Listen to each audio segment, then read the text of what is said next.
morning mga kahanggan. Biyahe ulit tayo. Kahapon magawa akong umuwi at medyo sumama aking pakiramdam. May niayos na. Kabubukas ko lang may nag-book. Tingnan natin kung pasaan siya mga kahanggan. Check. Taga Bagong Ilog. Nahatid na natin yung isa mga kahanggan. Pipick upin naman natin yung isa sa Vantage Hotel, The Vantage at Capitolio. Kasi ihatid po natin sa Makati. Sana magtuloy-tuloy po ang booking ulit. Hindi katulad kahapon mga kahanggan, talaga naman kaya ako umuwi na. Una, sumama aking pakiramdam. Pangalawa, sobrang traffic, sobrang layo ko na, wala pong nagbubook kahapon. Tapos yung naisakay ko kanina, nagtanong din siya sa akin kung bakit daw hindi sila makabook naman kahapon. Sabi niya, kuya, may diferensya ba ang Grab? Hindi kami makabook kahapon. Kami naman po mga driver, hindi naman kami makatanggap ng booking kahapon. Ako, kaya buwi na lang ako. At mag-aaksaya lang ako ng gasolina. Kaya kunin ko muna po ito at medyo malapit-lapit na ako mga kahanggan.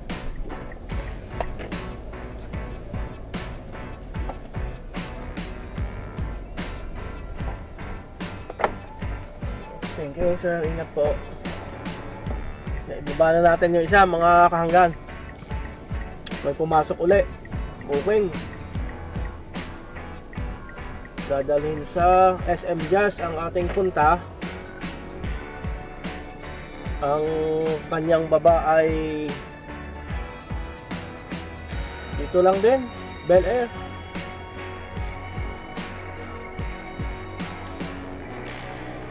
Chinese yata ito. Chinese or Japanese, hindi maintindihan yung pangalan, sulat nila.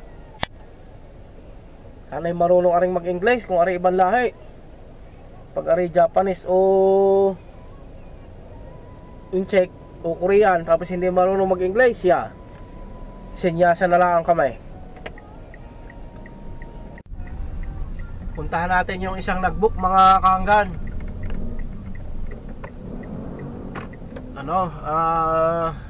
Makati ulit, paikot-ikot lang tayo dito sa Makati.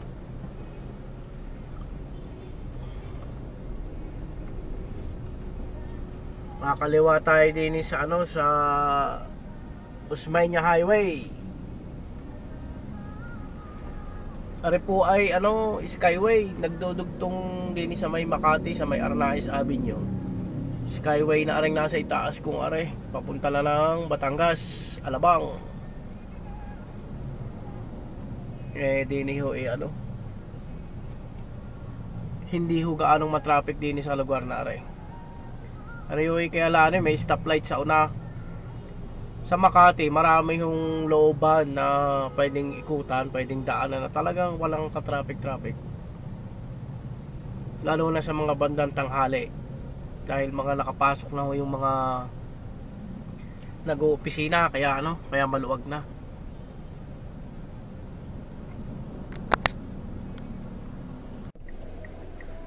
Hello po, morning po. Grab share pala yung naano niya sa. Ay. Buti wala tayong nakasabay. Makati po? Okay po. Hello po, good morning po. Morning po.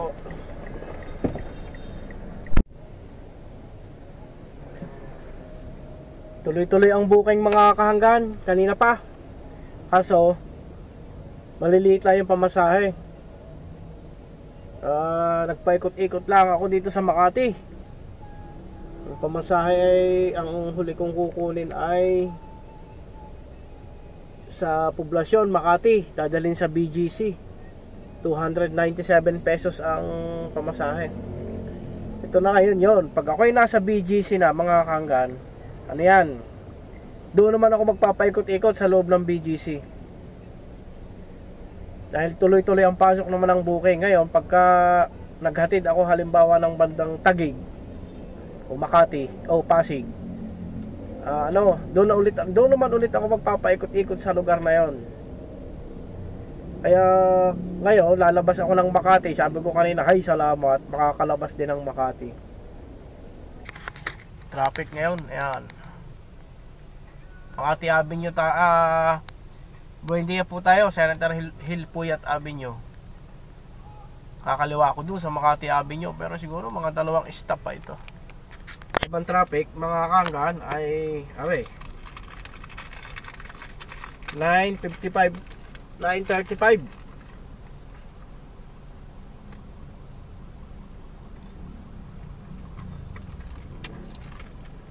Kain tayo Skyflex, mga kanggan. Ito.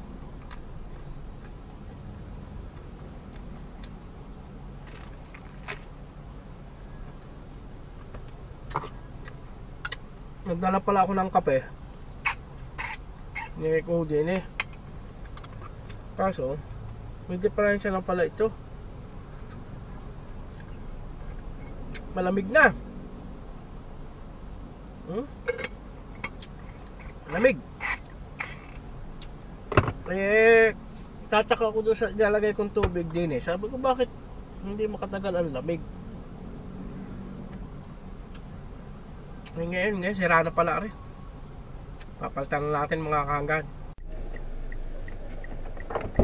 Ilan po kayo, sir? Po. Ilan po kayo? 6 po. Iano natin yung likod.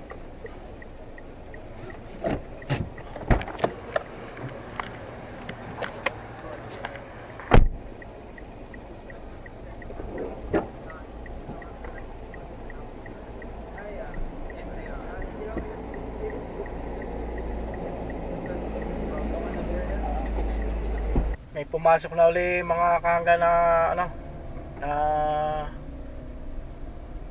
booking. Pag alis ko ng SM Aura, nakapaghatid ako sa SM Aura. Pagkahatid ko ho doon ay may nagbook dahil lumabas ako ng BGC. Exit muna ako ng C5. Ayun, nandito ako ngayon sa may San Joaquin Pasig. May nagbook papuntang Taytay, Tiangge. Palayo tayo, pataytay tayo. Pero malapit naman ang Taytay sa amin. Saka maaga pa naman ating pupuntahan. Medyo 357 din po yung pamasahe niya. So, puntahan po natin. Dito po sa may bandang San Joaquin Pasig, papunta ng Kalawaan, ito ay daanan ng malalaking truck palabas ng C5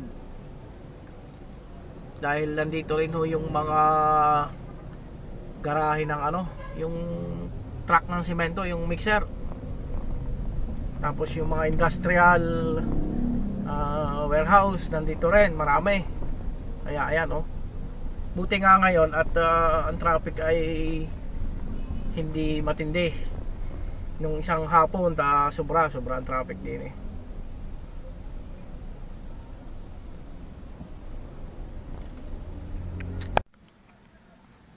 Kailangan ko manananghalian mga kahanggan.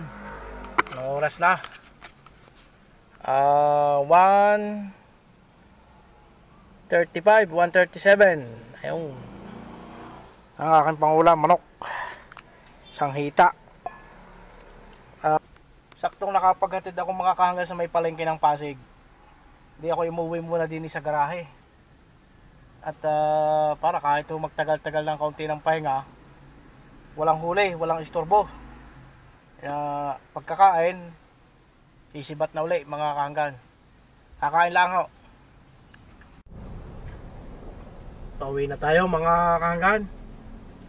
Yung huli nating pasahero galing Montalban, nagpahati dito sa ambuk niya SM Mega Mall. Nung medyo naipit na sa traffic, sabi niya, kuya, ihatid mo na ako sa Marco Polo Hotel. Dito din po sa Ortigas, di doon ko na siya ibinaba at doon daw ang event niya. Kung dadaan daw siya ng Mega Mall, baka malate pa siya. Doon ko na lang ho ibinaba sa Marco Polo.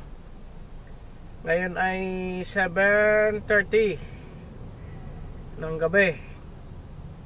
Medyo maaga siguro tayo pero makakauwi ako nito mga 8:30 na. Si traffic. Nag-offline na tayo para makapahinga din. Naka 10 bookings lang tayo mga kaanggan.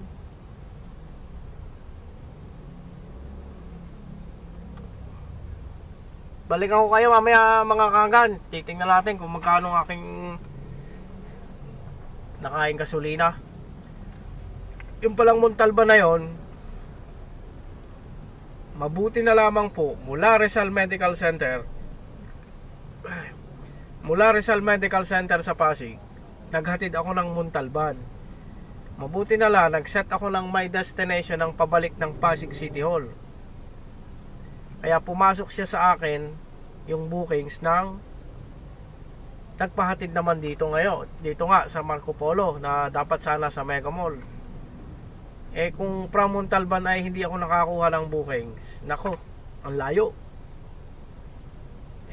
Tinanggap ko na yung kanina, yung Montalban. Matagal na kasi akong hindi nakakarating sa lugar na yun mga kaanggan Kaya tinignan ko kung ano ang pagbabago, kung may mga bagong daan. Ganun ho ako pagka hindi ko bawang narating ko yung lugar na yun, tapos napakatagal nang hindi ko nababalikan, may nagbook sa akin sa lugar na yun, pinupuntahan ko para malaman ko kung may mga bagong daan, kung ano na ang development sa lugar, kung ganun pa rin, kung ano na yung mga meron doon. Kaya mabuti na rin ho yung susubukan, puntahan. Tulad doon sa may Parañaque, sa may MOA, sobrang laki na nung entertainment city na yun ngayon. Dati pa nung family driver pa ako, doon sa lugar na yun, may simbahan doon sa lugar na yun, ang alam ko. Pero ngayon entertainment city na, sobrang lalaki ng kalsada. At ang maganda, may skyway hanggang doon. Kung hindi ako naghatid ng pasahero at hindi ko sinubukan papunta roon, hindi ko malalaman na gano'n na pala ang itsura sa lugar na yon. Kaya mabuti na lamang at sinusubukan natin.